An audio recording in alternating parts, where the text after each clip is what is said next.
Welcome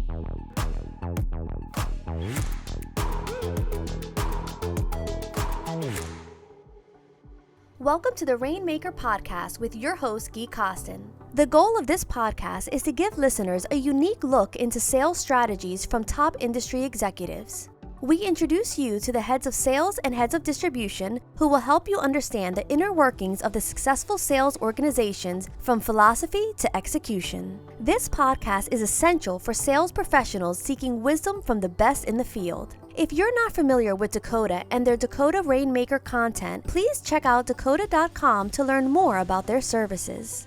This episode is brought to you by Dakota Marketplace. Are you tired of constantly jumping between multiple databases and channels to find the right investment opportunities? Introducing Dakota Marketplace, the comprehensive institutional and intermediate database built by fundraisers for fundraisers. With Dakota Marketplace, you'll have access to all channels and asset classes in one place, saving you time and streamlining your fundraising process. Say goodbye to the frustration of searching through multiple databases, websites, Form ADVs, and say hello to a seamless and efficient fundraising experience. Sign up now and see the difference Dakota Marketplace can make for you. Visit dakota.com/Dakota-Marketplace today.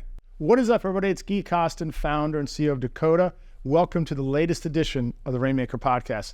Today, I am joined by Troy Chakarun. Welcome. Thanks, Gui. You got it. He's the managing director and head of private wealth and alternatives distribution at Voya Investment Management. So, Troy, welcome. Thrilled to have you. Thank you, Gui.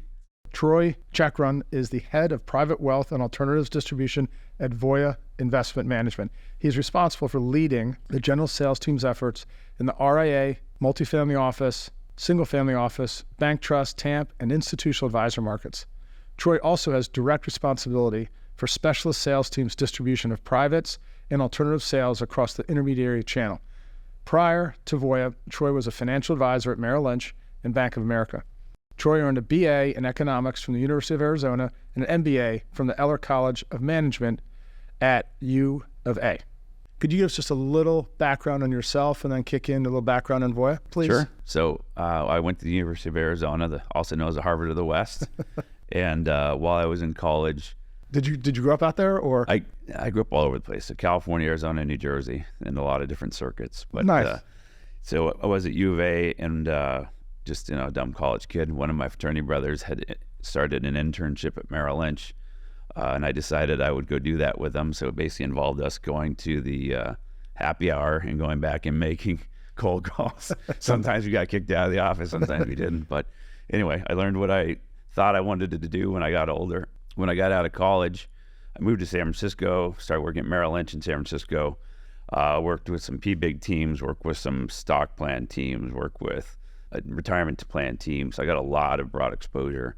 And, I decided after about a decade of being an advisor that it wasn't really my jam. I was more interested in the investment side of things than I was in sort of the people going to retire on time or is a kid going to go to college side of things. So right.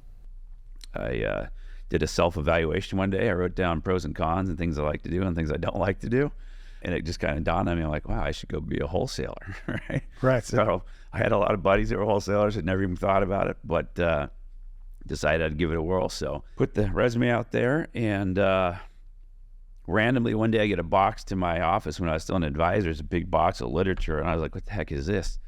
And the ING wholesaler at the time had sent me a whole box of, I think it was senior income fund tear sheets. And so I called the number on there. I'm like, hey, you guys sent me this box of stuff. I didn't order this. It's like, oh yeah, my buddy Ryan's going to come by and talk to you about it. This is his way of getting in the door with me. And he starts pitching me on the bank loan fund. I said, Ryan, hold on. I'm getting out of here. I said, you guys happen to be hiring? He said, I don't know. So I sent my resume in to ING funds at the time. And I got 2 different calls the same day. One was from the desk manager and one was from the national sales manager. So I flew down to Scottsdale. I interviewed. And I had interviewed with the national sales manager first, and I walked out there, and he's basically like, well, this is how it'll start, and blah, blah, blah. Because my old office, the Merrill Lynch in San Francisco office, was the largest office in the whole territory, right? So it's right. kind of a no-brainer. So I carried the bag with ING, covered the wires, and then in 2008, kind of in the middle of the financial crisis, we decided to start the private wealth team. which at the time we were covering the RAs, bank trusts, and we had the PBIGs and PWMs of the world at that point in time too. So fast forward 2 years, we went from 80% of the revenue coming from the wires to 80% of the wire coming from the RAs, and we kind of gave back most of the wire stuff back to the wirehouse guys. We kept the Greystones, but still do. But so, fast forward another 10 years or so, I went into management. I started running the private wealth team, which is what we call our RA and family office channel. And then about 9 years ago, we launched the first interval private equity secondaries fund that our firm offers. And I started that team as well. So the two teams combined now are about half of the revenue for intermediary distribution. And we've got 6 generalists on the private wealth team, fully staffed. We're 6 on the desk as well, plus a couple of admin type. And then we've got 7 in the field on the specialist side. I just channelized them a couple of weeks ago. So we've got 3 on the wires right now, 4 on the RIA and family office side of the market. And then we have 3 on the desk, and we'll have another admin there as well. The specialist team also works with my counterpart Paul's team. So Paul runs the broker-dealer channel. They've got 17 inside and outside there. So the specialists kind of balance both teams. And the reason why we bifurcated the team was that, you get a big firm on, like a Merrill or Morgan or somebody like that, then everybody's attention shifts over there, right? And the challenge is you got to keep a lot of pressure on that RIA family office space constantly for a long time before a sale happens. So It was our way of kind of figuring out the best model for that group. Well, that's great. So I now have a really clear overview of how your team is set up and the structure. Walk me through how you think about sales process. And what I really want to get at and kind of unpack is that is there a standard sales process that you want everyone to follow? Is it individual based upon the groups? How have you set that up? Relatively standardized. We start with data, right? I'm a big data guy. I don't know if you know this or not, but everybody does, I think. Yeah, I love it. So we use a lot. By the way, I want to get into your roundtables. You cannot leave your roundtables out. Okay, yeah, we'll definitely hit on that. So we start with data, and I was early adopter, I think, probably on data side of things. We did a lot of proof of concepts over the years. We utilize, 5, 6 different third-party data packs, basically, in some firm debt level and all that stuff too. But at the end of the day, our guys know where the best opportunities are. They know what they want to go after, right? So I think that's like take all the guesswork out of it, right? Totally different than when I was in the field, 15 plus years ago. You could ask somebody a question 50 times over 2-3 years and you never get the right answers, right? But Now you know what you're fishing, which I'm not gonna say it's shooting fish in a barrel, but it's definitely a different game. So the data has been extremely impactful and successful for you all. Data has been huge, yeah. And we've gotten to a point with it, and I'll go deeper in a minute, but we've gotten to a point with it where we now also have time series of data because we've been capturing it for a while. And that's very useful when you go through market cycles and kind of know where the puck's going to go. Yeah. And that's a unique item out there. But so we take the data at the territory level, and it's about 8 products that we sort of identify for folks across the firm. So if you're an RIA and I'm the sales guy, when I walk in to see you, I know sort of your opportunity set in about 8 different buckets, and we highlight the best bucket for each of them to go in there. The field further breaks down their territories into zones. So most territories have about 7 zones, and our ask is that they rotate through them on a quarterly basis. So rotating them doesn't always mean meeting with them, because we know it's harder and harder to meet with people, right? But it means you've at least reached out and via email and phone at least once a quarter, with the idea of obviously getting a meeting, right? And speaking to getting the meetings, I'll hit on the roundtables here. So, man, I don't even know when we started doing them. It's probably been 15 plus years ago. I started doing roundtables out on the West Coast. I was still in the field at the time. And how do you define a roundtable? Yeah, so a roundtable for us is working with other asset managers and centers of influence in a particular geography. And so what happens, and you started organically, and this is probably one of the better kept secrets out there, is if you and I are buddies and you're at a firm, and I'm at a firm, like, hey man, you having a hard time getting meetings? Like, yeah, we all are, right? Right. And hey, do you know John Smith at XYZ firm? Oh yeah, I know John Smith. Our kids play soccer. I'm like, dude, I've been trying to get that guy forever. We go to lunch. So I was doing that naturally in the field for quite a while, and I was like, how do I take this to the next level, right? And so I grabbed 2 guys and I said, hey, you guys, would you be interested in doing this once a quarter? We'll just get together, a group of us, we'll talk about trends in the market, meaning, are you seeing flows go to emerging market debt? Are you seeing private equity? Where are you seeing flows? Trends in the local market. Has somebody moved from firm X to firm Y? Is a new CIO at another firm? Is there a new analyst on a team? That type of intel. And then the last part, which everybody likes the best, is, everybody come prepared with a couple of names they're trying to get in front of, right? Right. So I started out small. I had 2 guys. Hey, guys, you want to do this? They're like, yeah, we definitely want to do this. I said, all right, let's all get 2 more people. And so the first meeting, I think we had 10 people at the first meeting, right? And then second meeting, we had 20 people. And it got big. It got to like 50 was my kind of normal roundtable size for Wow. a number of years. And we do it very strategically. Go around the room. Everybody chooses himself. I'm Troy. I'm from Voya. I cover RAs in the Northwest. And you go around like that, so you kind of know who everybody's in the room and where they work and what they cover.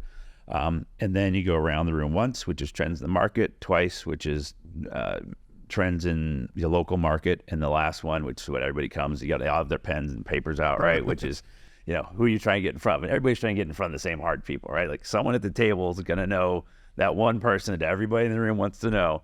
So, we go around and say, does anybody know John Smith at XYZ? And some of the, oh yeah, I know John Smith at XYZ. We used to be business partners at blah, blah, blah. Like, hey, do you mind if I give you a call next week? Sure. Write down their name. So then the idea is that post roundtable, you go out and I call Gui, hey, can you grab so-and-so and we'll go to lunch and I'll buy lunch. And we go, so I'm just trying to meet the person, right? Yeah. And at the end, it's a relationship game.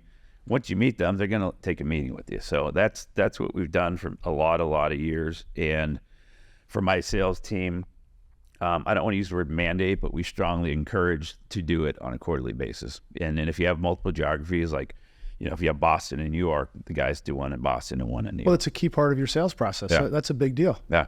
That's awesome. Yeah. I mean, it's brilliant. I mean, it makes so much sense, right? Yeah. Just tapping into the collective knowledge of your industry colleagues. It's working smarter and harder. Right.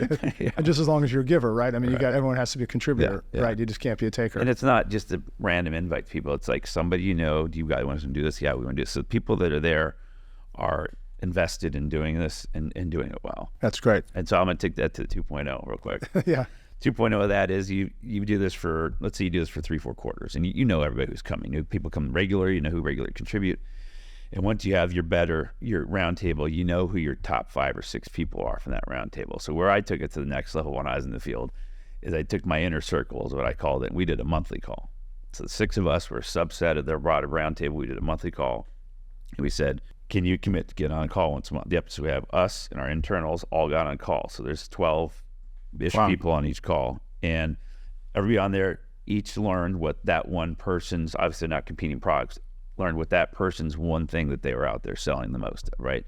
So for me, if it was private equity secondaries, they knew that. If it was someone that was selling large cap growth, they knew that. And in every meeting, and I recommend that everybody does this regardless of what you're selling, always ask, do you have any open searches right now? Because you would be surprised how many times you don't ask that question. The guy who follows you in the meeting next week asks the question, lo and behold, they have something that you could have sold them that you didn't even ask them about. Yeah. So where the inner circle roundtables really got interesting is that when, as a person, as a human being, you can only do so many meetings in a week, right? You only have so much time in your day, and you only have so much things you can do. So if you train the other 5 people to ask if there's any ongoing searches, every single monthly call that we did, I learned of 2 or 3 searches that I either would not have been in front of them because it was out of my rotation plan, or for some reason they weren't in my focus list, or I didn't ask them the right question. But every single call, I got 2 or 3 new leads out of it. That's brilliant. Yeah. Wow. Yeah. Love it. So it exponentially grows your pipeline. And the key factor here is asking the tough question, which is any open searches in the next year. Open searches, and knowing your buddy's product set too. Yeah. That is brilliant. So talk to me about communication. I believe so strongly in getting alignment with upper management, your PM, whatever that might be as an individual salesperson. Let's do it in 2 ways. How do you communicate, and how does your team communicate on a weekly, monthly basis? At the team level, we have 2 calls a month. One call is what we call, which we just had today for one of my teams actually, which is our best practices call. And that one is rotated. Each of the team members hosts it. I chime in, but they host it. It's not like a top pipeline review. It's kind of a combination of your biggest and best pipeline with what was it that was the hook that set the hook, what was the angle, what was it that really drove, either piqued the advisor's interest or made us look favorable versus a competitor? Or what was that edge or that angle that really, really mattered that other people can benefit from? And it's all about sharpening your sword, and the more you continue to, as a group, think in that direction, the sharper and sharper everybody's swords get. And we are getting back into that cadence after, I hate to say it, but after the pandemic, which seems to never have died, right? But prior to the pandemic, we were awesome at it, and we're back to getting good at it again. And I'm not going to sugarcoat it. It's taken longer to do it than I would have liked. But so we have one call that's team best practice, and then our other call is a product education, and as part of it, and the other part of it is a business partner update. So we'll have marketing and business development and operations and other parts of the org on that call. Oh, great. Yeah. One-on-one calls. Yeah. We do twice a month also. Okay. So we do a 1 hour call. I think it's week 2. And the 1 hour call is really going through pipeline, top ones, talk me through this, is there anything else we can be doing to help this along? Have you thought about this? You thought about that? Have you heard of any interesting competitor noise, even today, or did good competitor noise on our group call? And then it's housekeeping, it's training and compliance and all that sort of thing.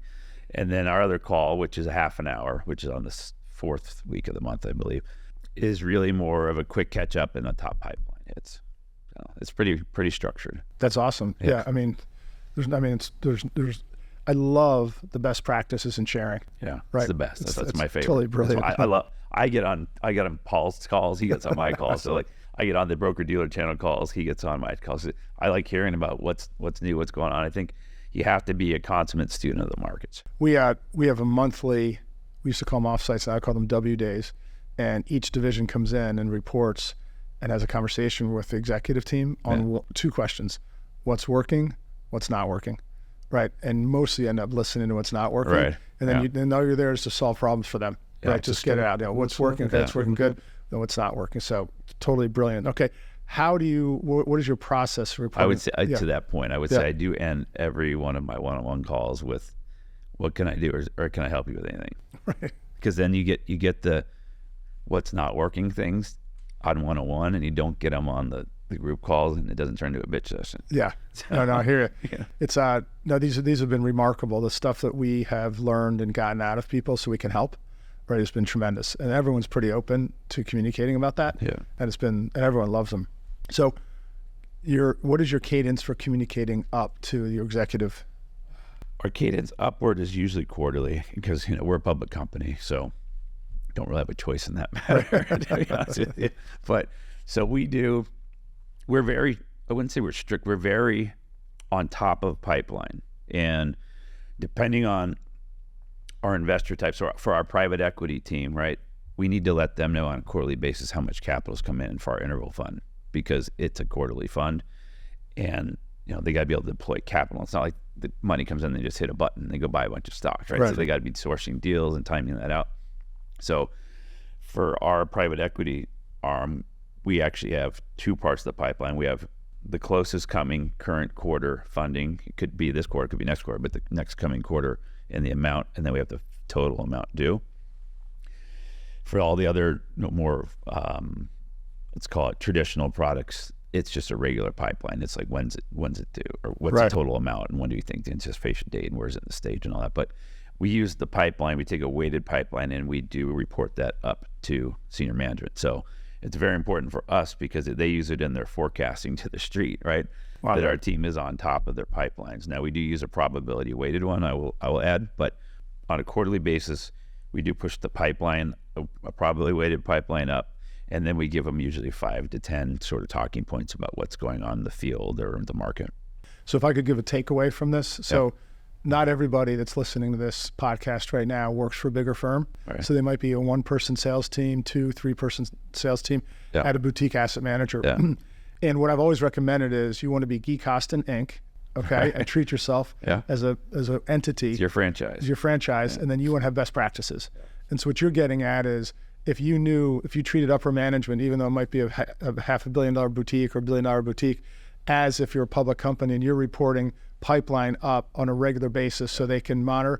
I've always felt that I want to be the dog, not the tail. Right. Right. So I don't go playing golf and where are you? Where's the money? What's going on? Yeah. Is that we're so communicative, right, on pipeline that there's no guesswork. Everyone knows exactly where you are, and they know exactly where to find the information. Yeah, and I will mention that, you have institutional, ultra net worth, and then kind of mass intermediary, if you want to call it that.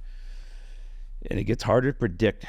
The more components to the pipeline, the harder the predictability is, right? Because, the guys that cover the wirehouses, you got a lot more than you have like at the RAs, and the RAs have a lot more than you have in the institutional side, right? So it's just, it's an art and a science, but it's very important to keep it up. That's for sure.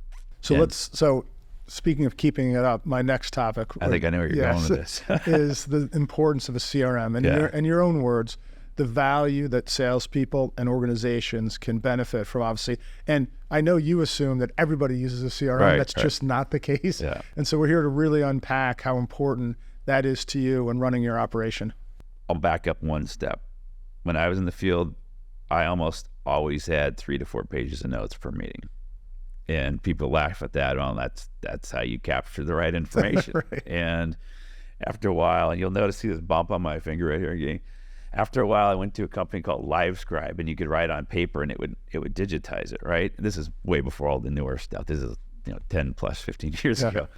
And I would get a PDF of my chicken scratch, and it was take a long time to type that stuff in. And so we had just started using a firm out of the Philippines back then to dial in your notes. So you could come out of a meeting and say, met with John Smith, we talked about blah, blah, blah, blah, blah, right? And they would put it in the CRM for you. And like, well, how do I streamline that even more? And this is me just being me back in the day, because I'm very organized and I don't like repetitive processes. And very innovative, obviously. Right? Yeah. So I would take my notes and I'd get my PDF of my LiveScribe notes, and I would email it to the same people that were listening to our phone calls and taking the notes, and they would transcribe it in there. Now, it wasn't perfect transcription, but it was pretty good. Yeah. Fast forward to today, we're using an evolved version of that technology that we've been using for a decade. And our guys and gals can call in. They have a certain cadence that they do it, and they get the notes exactly into the CRM, how they go. And they can also BCC correspondence, or they can email them a note, and they'll also get it in there. So we try to make it as streamlined as possible to get meeting notes, call notes into the CRM, the right products tagged to them, make sure we're capturing the essence of it. And we are getting close to also implementing a kind of, I don't know the exact name of it, but where you can basically talk in your phone and it does it, transcribes it, and puts it in there for you too. Oh, that's great. And so for you, a CRM really runs the sales organization, the data with CRM is huge. Yeah. I mean, it's just, I don't know what you would do without it, really. It's the backbone. Right. Yeah. And how do you guys, just a little technical question, how do you get the meetings scheduled into the CRM that someone schedules? How do we schedule? Yeah. No, just how do you get the day? Do they just put it in you just rely on the salespeople to enter? Because I think even before the call notes, any meetings that are scheduled, I call them bars of gold. It's so important to get those meetings that you've scheduled into the CRM. So I, when I was still covering the wires, it was about my third year in carrying the bag in the wholesale world. I got tired of people just flaking on meetings. I'm like, I don't have time for this, right? And so I got to a point where if they will not accept a Outlook meeting invite from me for a set period of time, wires, it's usually a half hour, RAs is usually an hour. But I would always send them, Outlook invite. Usually I did it when I was in the office with them. Like, hey, I'll be back in a quarter. We would set it right then and there, and they'd accept it while I was in there, which was a very good best practice, by the way. Yeah. But I always said, John Smith dash XYZ firm, their phone number / my name dash my firm and my phone number. That way, if anyone ever needed to change anything, we all had the information right there. It was super easy to do business with. Brilliant. They could either click with the email, or they could call it, or their admin could. And then confirming the meeting a week or two ahead of time. It's, everybody's busy, and I know things happen, but it's just, you got to have it on the calendar. And our calendar, our Outlook calendar, syncs right into the CRM. So it's on there, it's in there already ahead of time, and then people just go in and put the notes. So you're doing it through a sync through Outlook too, Salesforce, what have you. Yeah. Oh, that's great. Well, that follow-up is brilliant. So, all right, I love it. So we all know the CRM's world class, and you're very innovative on your approach, which I love. Leadership. So I'd love you to just, because I just believe in every day and age, but more importantly in this day and age, how you treat people really drives longevity, it drives culture, it flows downhill, everything. Could you talk about your leadership style and describe it? Yeah, I would say I really try to foster a team environment. I'd say I run a flat org. Anybody can cut me with anything. Love that, by the way. And try to be just a team player. Even like I was telling you, we just had our team call before I came in here an hour ago. Yeah. And, I still put my brain back in their seat and, think about what could help at the point of sale. I mean, it's just, at the end of the day, your job is to make their lives better and easier.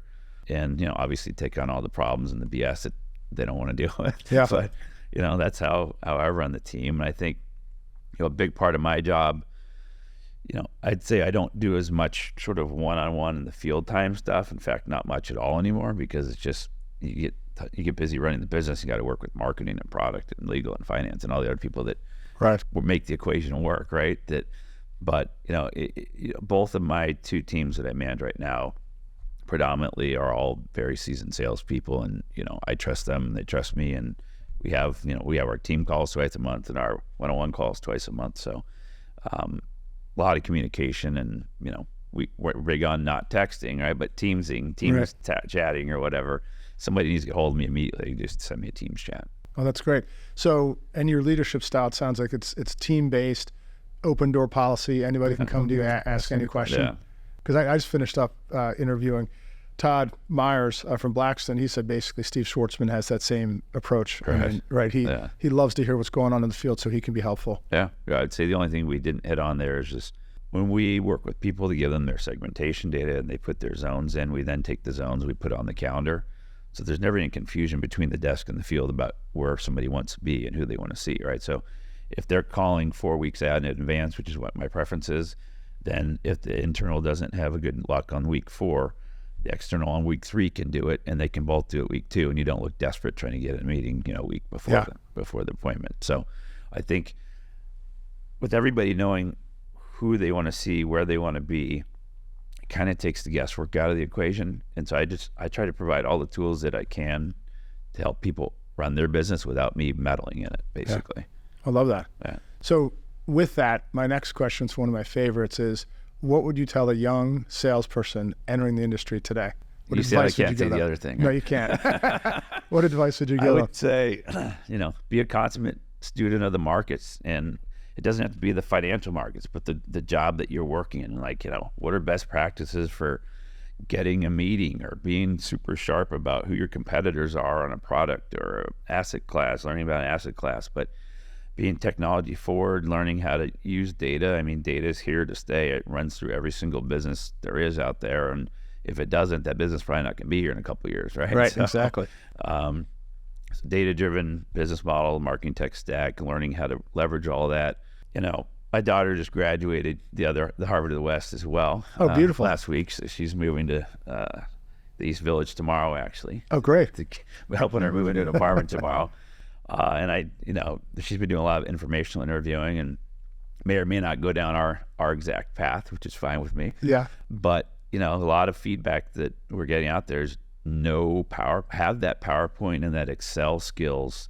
Go take the class, get the accolade on your resume, and I'll take that to the next level and say probably Power BI or Tableau are very useful skills to have as a young individual coming into the industry too. Oh, that's great. That is great. Well, I couldn't agree more. Just being, just a lifelong learner, right? But always being inquisitive.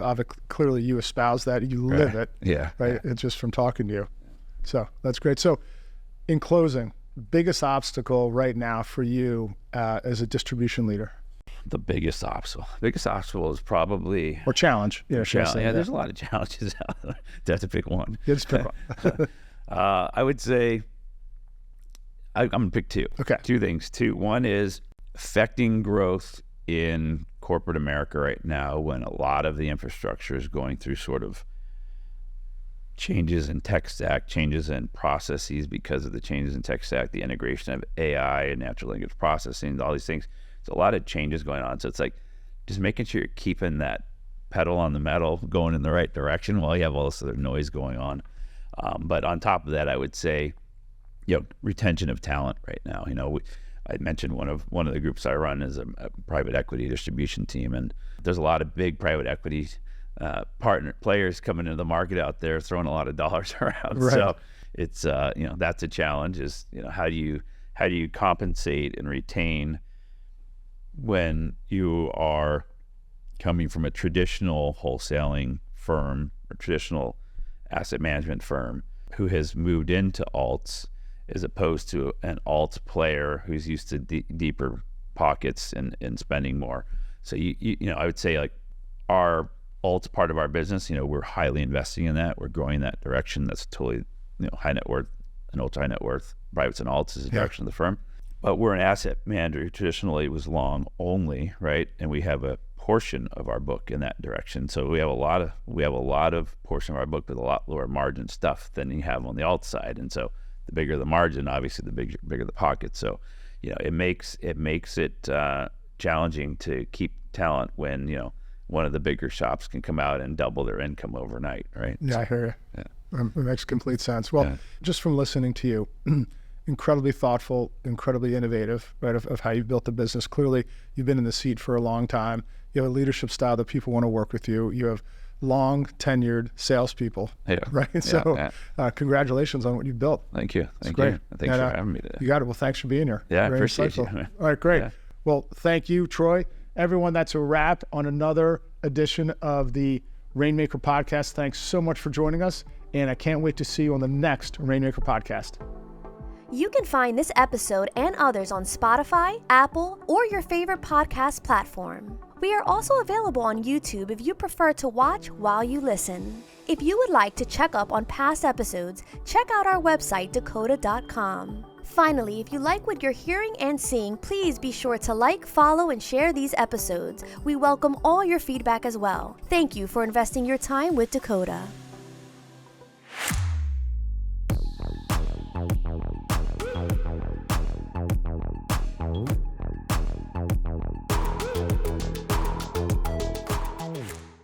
Hey, thanks so much for joining Rainmaker Podcast. Hope you enjoyed the show, enjoyed the interview. I know I loved it.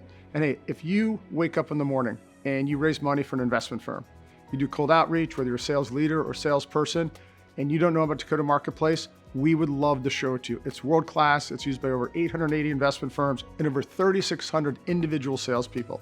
To learn more, go to dakota.com and click on a free trial.